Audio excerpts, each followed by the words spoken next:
Bonsoir mes chers élèves. Et c'est parti pour une nouvelle vidéo dans cette série de vidéos qui étudie la reproduction chez les plantes. Alors, après avoir vu comment se fait la formation des gamètes, la gamétogenèse, pour le grain de pollen, ou bien la formation du grain de pollen, et la formation du sac pollinique. Nous allons voir un phénomène qui s'appelle la pollinisation, al-abr, et nous allons le définir. Alors, la pollinisation comme définition est le transfert des grains de pollen depuis l'étamine vers le stigmate du pistil.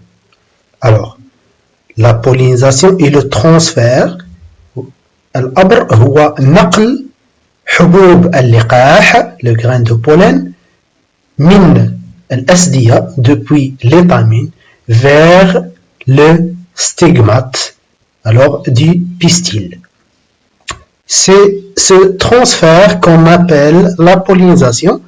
Alors, cette pollinisation, elle peut être directe ou bien indirecte. Abr mubashir ou غير mubashir. Concernant la pollinisation directe, ou bien on l'appelle aussi l'autopollinisation, c'est le transfert des grains de pollen de l'étamine ou stigmate de la même fleur. Le transfert des grains de pollen de l'étamine vers le stigmate d'une même fleur. C'est pour ça qu'on l'appelle autopollinisation ou bien pollinisation directe.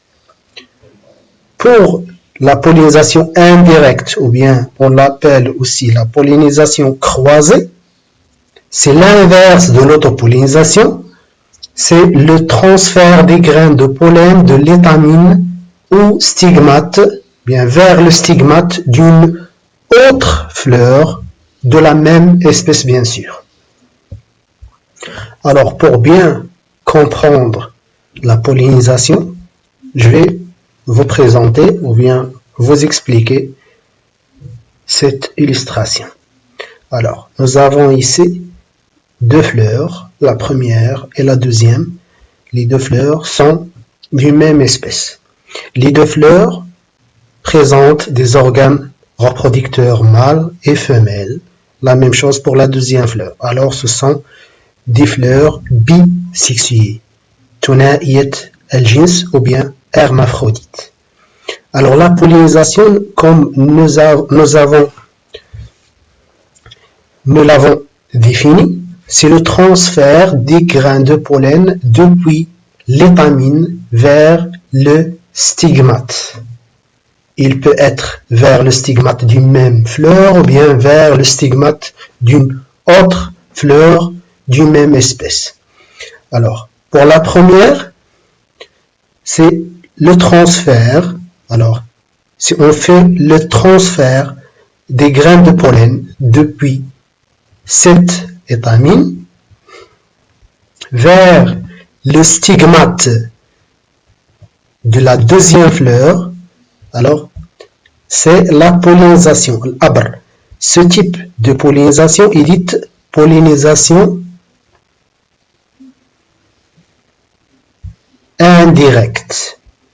Pollinisation indirecte ou bien pollinisation croisée. Parce que ici les deux fleurs vont échanger leurs grains de pollen. Concernant l'autopollinisation, c'est le transfert des grains de pollen de l'étamine vers le stigmate d'une même fleur. Ça veut dire, par exemple, depuis cette étamine-là vers ce stigmate. Ce type de pollinisation, on l'appelle, comme on l'a défini, l'autopollinisation ou bien la pollinisation directe. Alors, cette pollinisation est assurée, bien sûr, avec plusieurs, ou bien grâce à plusieurs agents, facteurs, on les appelle les agents ou bien facteurs de pollinisation. Ce sont eux qui sont responsables de ce transfert de grains de pollen.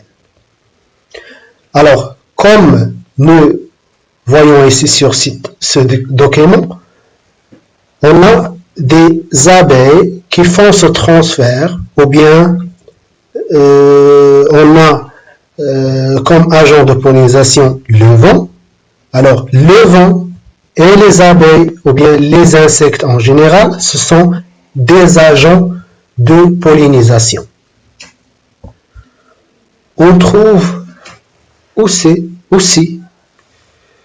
plusieurs autres agents de pollinisation.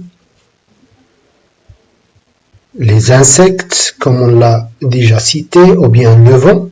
Il existe d'autres agents de pollinisation, l'eau, bien les animaux, ou bien l'homme.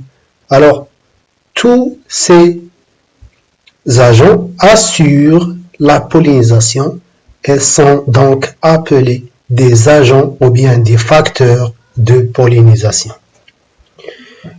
Il faut bien mentionner que la pollinisation croisée est obligatoire dans certains cas, comme si la fleur est inessexuée, ça veut dire si la fleur elle est mâle ou bien femelle. Elle n'est pas mâle et femelle à la fois, elle n'est pas hermaphrodite, elle est inessexuée ou hadiyat al-jins. Alors, dans ce cas, il est impossible de faire une autopollinisation, tout simplement parce que la fleur ne possède pas à la fois des organes reproducteurs mâles et femelles. الزهرة لا تتوفر على أعضاء تولدية ذكرية وأنثوية ليتم بينها تبادل حبوب اللقاح. لهذا فإنه لا يتم عندنا أبر مباشر، بل يتم الأبر المتقاطع، la pollinisation croisée بالضرورة.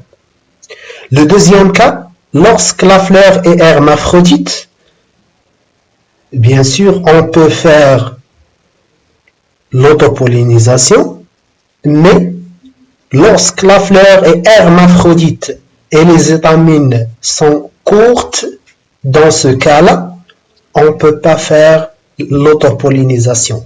Tout simplement parce que les étamines sont courtes, alors les grains de pollen, lorsqu'ils tombent, ils ne tombent pas sur le stigmate parce qu'ils se trouvent au-dessus des anthères.